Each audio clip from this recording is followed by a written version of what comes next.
উত্তর আমেরিকায় প্রবাসীদের সবচেয়ে বড় সাংস্কৃতিক আয়োজন ফোবানার ৩৯তম সম্মেলন বসেছে কানাডার কুইবেক প্রদেশের বৃহত্তম শহর মন্ট্রিয়লে। দ্বিতীয় দিনে গোটা শহর যেন বাংলাদেশিদের উপস্থিতিতে রঙিন হয়ে ওঠে।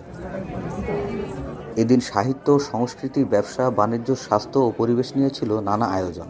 আমরা প্রত্যেকটি কর্নার থেকে সবাইকে এই ফোবানায় একসাথে একই প্ল্যাটফর্মে আনতে পেরেছি। বাংলাদেশিদের মিলন মেলা আমরা সেটা এখানে পেয়েছি। ৩৯তম ফোবানা অনুষ্ঠিত হচ্ছে। অসাধারণ একটা উদ্বোধনী অনুষ্ঠান করলো তারা। ফোবানা এর আগেও আমি আসছিলাম, কিন্তু এইবারে ফোবানাটা বেশি জমকালো। প্রচুর মানুষের সমাগম, বাঙালির মিলন মেলা, প্রচুর দোকান। আমাদের দেশীয় কালচার, দেশীয় কৃষ্টি এবং দেশীয় খাবার যেগুলি কিনা সবসময় সচরাচর পাওয়া যায় না। আলহামদুলিল্লাহ ভালোই সাড়া পাচ্ছি। গত ফোবানাও ভালো গেছে, অনেক ভালো হয়েছে। ইনশাল্লাহ আশা করতেছি আরো ভালো হবে।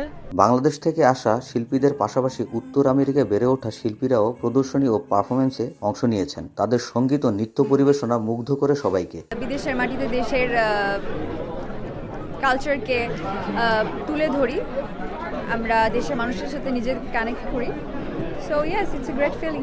১৯৮৭ সালে ওয়াশিংটনের ছোট অডিটোরিয়ামে যাত্রা শুরু হয়েছিল ফোবানা। আজ ৩৯ বছরে এটি পরিণত হয়েছে প্রবাসীদের সবচেয়ে বড় সাংস্কৃতিক আসরে। ফোবানা শুধু বিনোদনের উপলক্ষ নয়, বরং প্রবাসী বাংলাদেশিদের মধ্যে ব্যবসায়িক ও সাংস্কৃতিক সেতুবন্ধন তৈরির একটি গুরুত্বপূর্ণ মাধ্যম। কানাডার কুইবেক প্রভিন্সের বৃহত্তম শহর মন্ট্রিয়লে উত্তর আমেরিকার প্রবাসী বাংলাদেশিদের সবচেয়ে বড় সাংস্কৃতিক আয়োজন ফোবানার ৩৯তম সম্মেলনের আজ দ্বিতীয় দিন।